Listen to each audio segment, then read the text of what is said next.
monde, je vous retrouve aujourd'hui pour un book haul, les achats livresques, les derniers livres qui ont fait l'objet d'une acquisition ou de vol, tout simplement. Voilà, on va commencer par cela, si vous le voulez bien. Je vais donc vous parler des livres que j'ai tendance à voler dans les bibliothèques et en tout cas dans les boîtes aux livres, en tout cas dans les livres qui sont mis à disposition. Donc je compte bien les lire, peut-être les reposer sur les étagères, là où ils étaient, je ne sais pas, ou peut-être les remplacer par d'autres. En tout cas, on va commencer par cela. Je vais commencer avec Confiteor de James Cabré, que j'ai donc chopé dans une boîte aux livres. Apparemment, c'est un roman qui parle de la mémoire, peut-être même des vols en l'occurrence. Parce que c'est ce petit garçon là qui est destiné à une brillante carrière va un jour enquêter sur la provenance de sa fortune familiale, la fortune de ses parents, et apparemment il va découvrir des choses pas très sympathiques. Donc celui-là il me fait extrêmement envie. Je l'ai déjà vu passer sur les réseaux, il me semble, sur Instagram, mais je ne sais plus si l'avis de la personne était très favorable ou très défavorable. C'était forcément l'un des deux, mais je ne me souviens plus lequel. Alors c'est pas tellement le genre de roman que j'ai l'habitude de lire, mais pourquoi ne pas essayer celui-là, dont justement j'ai déjà entendu parler. En plus la couverture est vraiment chouette, elle invite vraiment à la lecture. Le deuxième livre que j'ai donc piqué dans une boîte aux livres, il s'agit de le bouddhisme, enseignement, histoire, pratique de Peter Harvey. Donc je m'intéresse beaucoup aux cultures orientales, notamment au bouddhisme, à la pratique du yoga, voilà, vraiment tout ce qui touche à l'Orient.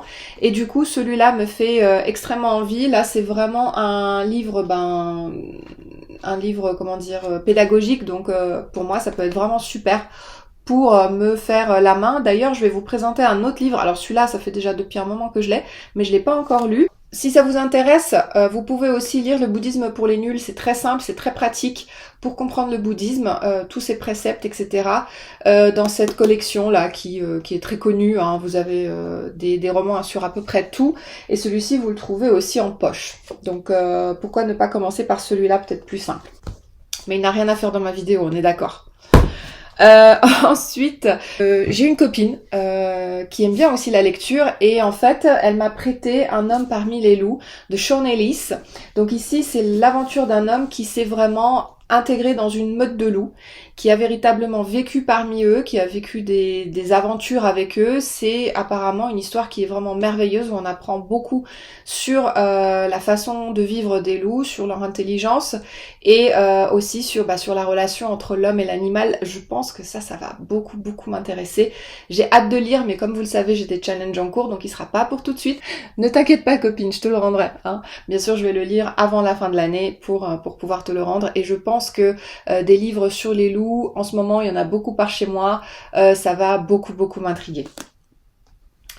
Ensuite, on va parler des achats, les achats un petit peu moins récents, mais dont j'ai jamais vraiment parlé sur YouTube.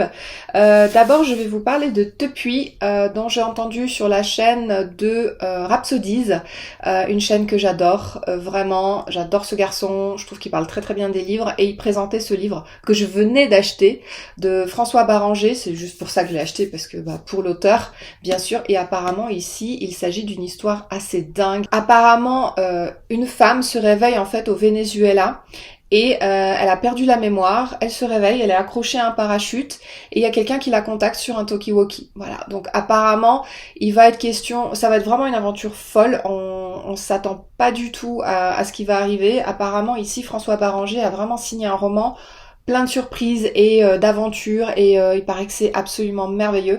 Donc dès que j'ai vu que ce roman sortait, je l'ai acheté, et Rhapsodies n'a fait que conforter mes opinions sur ce livre. Il est absolument à lire apparemment. Allez, on continue. Pareil, un achat également, qui date un petit peu. Je m'étais juré de plus acheter de poche, mais c'est raté. J'ai acheté Le Dieu oiseau d'Aurélie Wellenstein, dont j'ai déjà énormément entendu parler. Là, on est aux éditions Pocket. Apparemment, il s'agit un peu de clan type celte. Et c'est un récit qui est excessivement violent, donc j'ai très hâte de le lire. Aurélie Wellenstein, j'aime beaucoup ce qu'elle fait en général, j'aime beaucoup ses prises de position sur l'écologie notamment, donc je vais vraiment le lire très rapidement. Je crois que j'avais un pote qui était intéressé de le lire avec moi, faut que je prenne des nouvelles. On continue. Tous les achats qui vont suivre sont vraiment très très récents, donc vous voyez que j'ai vraiment abusé, j'ai vraiment déconné, une fois de plus. Hein.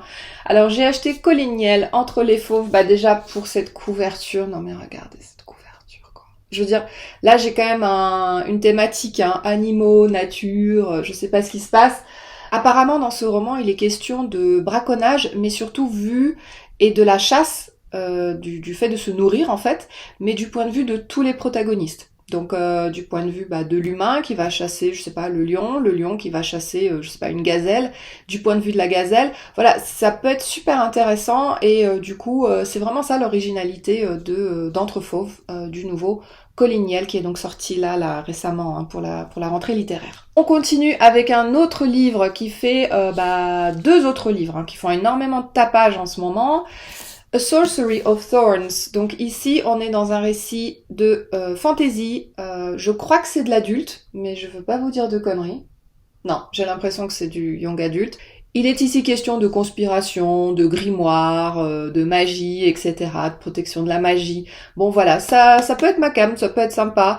Apparemment, il a fait beaucoup de hype autour de lui, donc on verra si j'adhère complètement à cette mouvance-là ou pas. Mais je vais laisser un peu passer l'orage.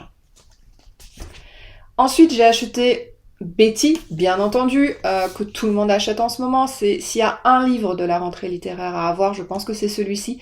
On est dans un récit familial, un récit assez hardcore, d'une jeune femme apparemment d'origine amérindienne.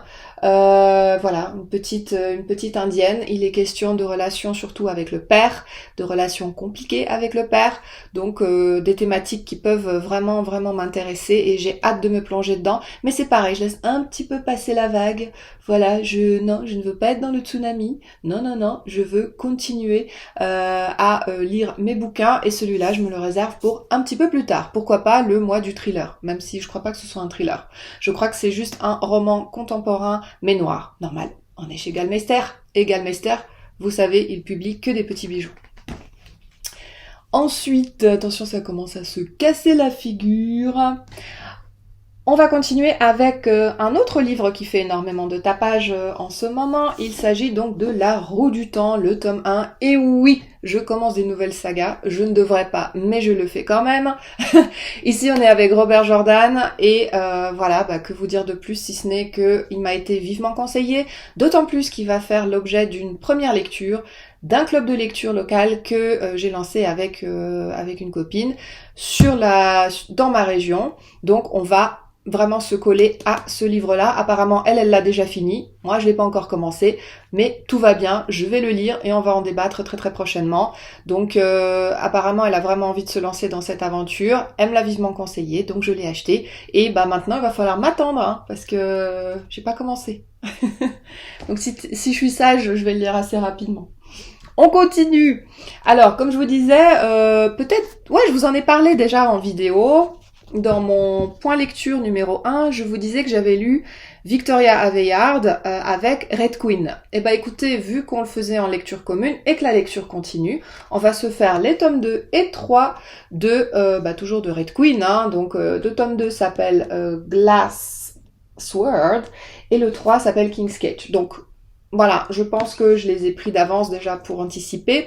La lecture de celui-ci se fera dans la semaine du 19 au 26 octobre. Si vous êtes intéressé, allez voir sur l'Instagram de Célibook et joignez-nous, envoyez-lui un petit message privé si vous voulez participer. Mais du coup, vous avez plus qu'une semaine pour lire le tome 1 si vous l'avez pas déjà lu, parce que nous, on va enchaîner sur le tome 2, donc dans la semaine du 19, dans le groupe de Célibook sur Instagram. Je vais vous mettre ici ses coordonnées si jamais vous voulez vous joindre à la lecture commune. C'est hyper sympa, on débat ensemble tous les soirs, puisqu'on lit 5 chapitres par jour. Voilà. On continue, la pile elle est de plus en plus instable, c'est un truc de dingue. On continue. Pendant que tout le monde achète les derniers Franck Tillier, auteurs de référence, moi ça m'ennuie, j'ai pas envie de lire Lucas, j'ai pas envie de lire les histoires de manuscrits, etc. Non. Moi je reviens aux origines de Franck Tillier, tu vois, j'ai vraiment envie de connaître les bons Franck Tillier, ceux qui sortaient aux origines, et c'est pour cela que je me suis acheté Train d'enfer pour Ange Rouge, qui, il paraît, est juste, voilà, son meilleur. J'avais déjà beaucoup aimé La Chambre des Morts, c'est d'ailleurs par celui-ci que j'avais commencé à lire du Franck Tillier, mais il paraît que celui-là est encore meilleur. Il est suivi de Deuil de miel dans cette petite édition en poche chez Pocket. Voilà, je devrais pas, mais je continue à acheter des poches. Vous voyez, ma situation est absolument désespérée et désespérante. On continue avec un autre livre qui me faisait de l'œil depuis tellement longtemps. À chaque fois que j'étais en librairie, j'étais là, je le prends pas, je le prends pas. Jusqu'au jour où j'ai dit, bah écoute, vas-y, prends-le, hein, parce que de toute façon, au point où t'en es, j'ai envie de te dire, voilà. Donc j'ai pris Deborah Harkness, Le livre perdu des sortilèges. Là aussi, il s'agit d'une trilogie. Et juste en ouvrant le livre au hasard, j'ai vu le mot vampire. J'ai dit, bon bah ok, super, ça peut être pas mal. Moi qui avais envie de lire des histoires de vampires, autres que Twilight, bien entendu. Et bah écoutez, voilà, je vais me lancer là-dedans, on verra. Ce n'est que la 15e saga que je commence, mais tout va bien, c'est génial. Il faudra que je vous fasse un jour une vidéo sur les sagas en cours que je suis en train de lire, parce que là aussi la situation est assez compliquée. Ensuite, alors là, la surprise du lot, écoutez, je me suis acheté Dominant Boss, apprends-moi, hein, Teach Me, c'était marqué, je trouvais ça encore plus drôle en anglais, Teach Me. Alors ici, on est avec visiblement un boss qui a pas l'air trop dégueulasse, et du coup, il va être question, je pense, d'éducation, peut-être de rééducation, peut-être de...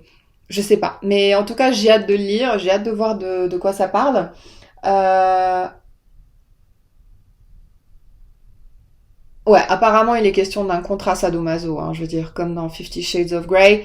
Donc, on va voir ce que ça donne. En tout cas, je pense que je vais m'évader avec ce livre très loin, donc dans les dans les fins fonds de mon imagination. Donc, j'ai hâte de le lire également. Ça, c'est vraiment le petit roman que j'aime bien lire, tranquillou bilou, pour me détendre le cerveau, rien de compliqué. J'ai aussi attendu un livre en librairie pendant plus d'un mois, donc je suis rentrée un petit peu comme ça dans la librairie en disant mais où est mon livre, qu'est-ce qui se passe? J'en ai profité pour en recommander un deuxième, donc je vais vous les présenter dans ce book haul, mais avec des vêtements un peu différents puisque je vais vous les présenter mardi, avant de poster cette vidéo directement en ligne. Salut tout le monde, bon bah changement de décor, voilà, on est un autre jour, hein, mea culpa, j'attendais 2 livres à la librairie qui tardaient énormément à arriver. Ils sont enfin arrivés, apparemment il y a eu un souci de fournisseur, je sais pas ce qui s'est passé, voilà, je toquais à ma librairie comme ça en disant écoutez mon livre il est où? Il est où mon livre? Voilà. Non pas que je sois pressée de l'avoir, mais j'avais tellement envie de l'avoir en ma possession. Il s'agit de Chevauche-Brume de Thibault Latil-Nicolas. C'est un roman apparemment de fantasy, il va s'agir d'une guerre, il y a des fortes scènes de bataille, c'est une écriture assez soutenue et j'en ai entendu parler pour la première fois sur la chaîne de Caroline, de la chaîne Carolivre. Elle est présente sur Instagram et YouTube, vous pouvez aller voir ce qu'elle fait, c'est génial. Et de temps en temps elle lit un peu de fantasy et puis elle m'a vraiment donné envie de lire celui-là, même si son avis n'était pas forcément si enthousiaste que ça. Elle a un petit peu galéré à certains moments dans sa lecture, mais voilà, l'histoire, le climat vraiment de ce roman m'a très donné envie de le lire. Et la couverture est fabuleuse. Alors ça a été publié aux éditions Mnemos. Donc voilà, si jamais vous voulez vous le procurer, je vais vous en parler parce que celui-là, je pense que je l'aurais lu avant la fin de l'année. C'est impossible que ce soit autrement. J'ai très envie de découvrir la plume de Thibault Latil-Nicolas et de découvrir un petit peu cette histoire. C'est un one-shot. Ça aussi c'est super parce que dans les fantaisies là j'ai vraiment commencé trop de sagas, c'est un peu abusé. Donc voilà, contente de l'avoir en ma possession et j'en ai profité bien sûr puisque j'étais chez ma libraire à peu près toutes les 48 heures de prendre et de lui commander également Réflexe de Maud Mayeras. Maud Mayeras, une autrice de thriller, aujourd'hui vraiment renommée, réputée, reconnue pour son talent. Et Réflexe apparemment est une véritable merveille. Il est question de disparition d'enfants, de tueurs en série, d'une photographe un peu traumatisée. Vraiment incroyable. Apparemment, c'est une merveille. Et celui-là, j'en ai entendu parler par Séverine de la chaîne Il est bien ce livre. Elle en parlait en bien. Elle le cite toujours dans ses romans phares, dans ses moments références, vraiment les must-have en littérature policière. Heureusement, comme le mois de septembre a été un mois assez long, comme vous le savez, il y a eu d'autres visites chez Cultura et autres libraires. Du coup, voilà, j'ai encore sévi. Alors, comment ai-je sévi? Eh bien, tout simplement en achetant le guide vegan. Apparemment, c'est un guide qui a été publié par une association. C'est une association de défense des animaux, le L214, et qui ont publié ce petit guide, j'ai même pas encore déballé. En fait, j'ai envie de commencer, j'ai arrêté de consommer de la viande. Alors, déjà, un petit truc à dire, savoir que je suis pas du tout une extrémiste, quoi que ce soit, c'est juste, voilà, c'est juste mon choix personnel. J'ai arrêté de consommer de la viande. Il y a eu des moments où j'ai arrêté de consommer de la viande et là vraiment depuis après le confinement j'ai re-arrêté.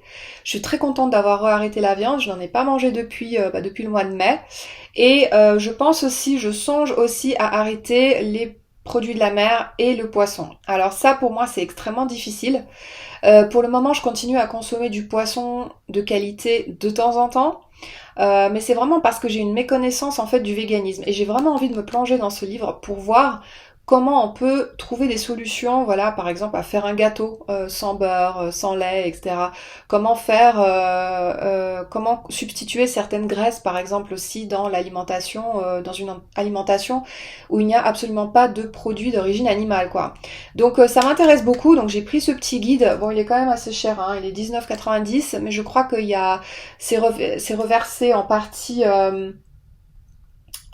justement à cette association. Donc voilà, ça peut être vraiment vraiment intéressant. C'est mon premier guide vegan parce que j'ai déjà des livres de recettes végétariennes que j'apprécie, que j'affectionne beaucoup, notamment le Larousse de la cuisine végétarienne qui est juste une merveille. Si vous êtes nul en cuisine, c'est extraordinaire. Un jour, si je le retrouve dans mes cartons, je vous le sortirai.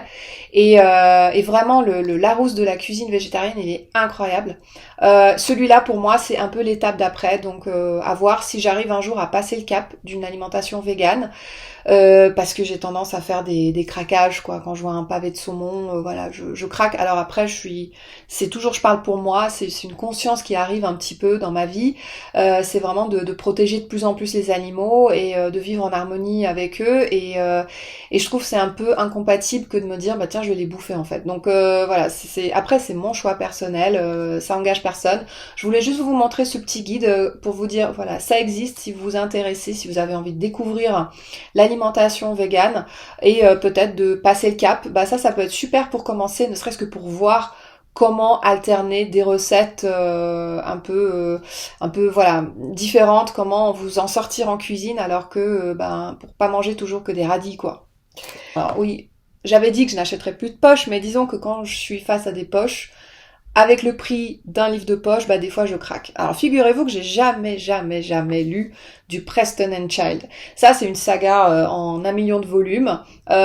C'est du policier et ce qui m'a vraiment mis l'eau à la bouche, c'est tout simplement qu'on va parler du disque de Phaistos. Alors faut dire que moi je voue un culte à la Crète.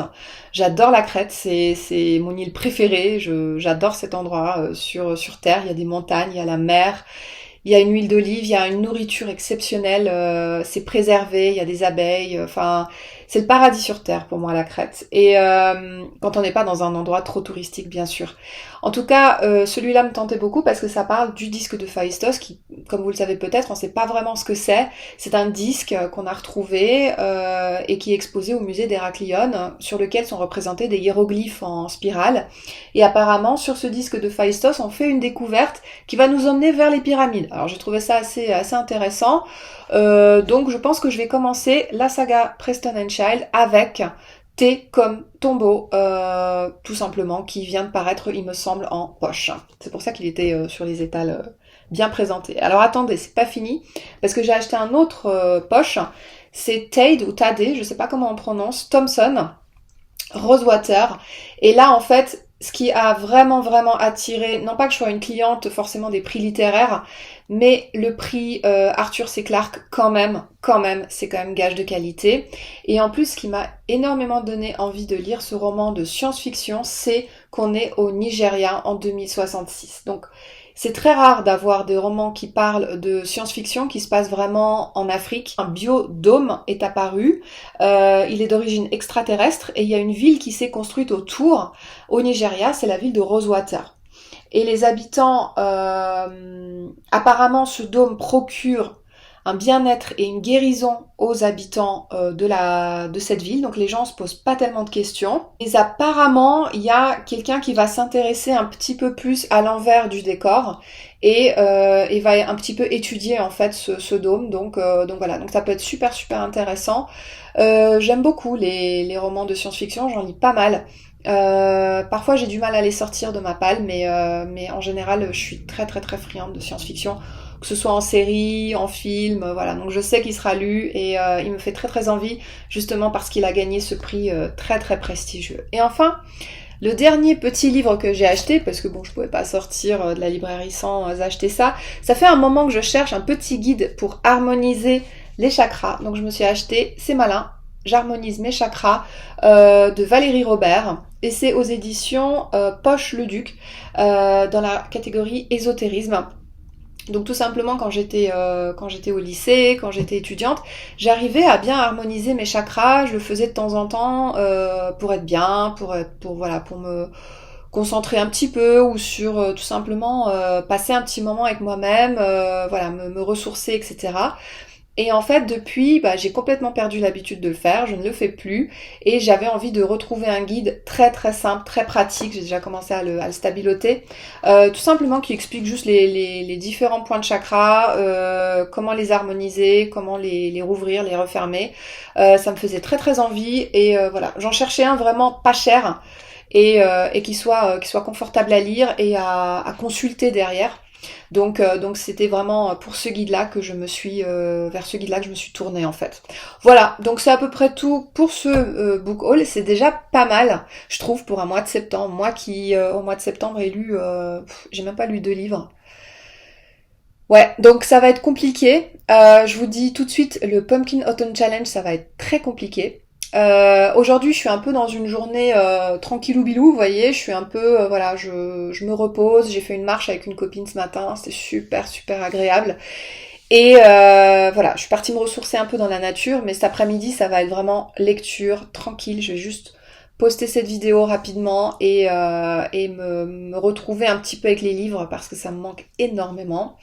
Et puis vous, n'hésitez pas à me dire en commentaire ce que vous êtes en train de lire en ce moment, si vous participez à des challenges, si vous avez vu ma dernière vidéo aussi qui parle un petit peu de la pile à lire, à quel point ça peut être angoissant d'avoir autant de livres et de pas avoir le temps de les lire. Donc n'hésitez pas à vous exprimer en commentaire, j'attends avec impatience vos retours pour pouvoir un petit peu discuter avec vous. Et puis je vous fais des gros gros bisous. Je pense que ma prochaine vidéo sera un vlog, mais c'est sans garantie. Voilà, ce sera peut-être autre chose, peut-être un petit point lecture si j'ai assez de livres à vous présenter. Voilà, bon écoutez, en tout cas je vous souhaite une très très belle journée et je vous dis à tout bientôt. Voilà, bisous, ciao ciao.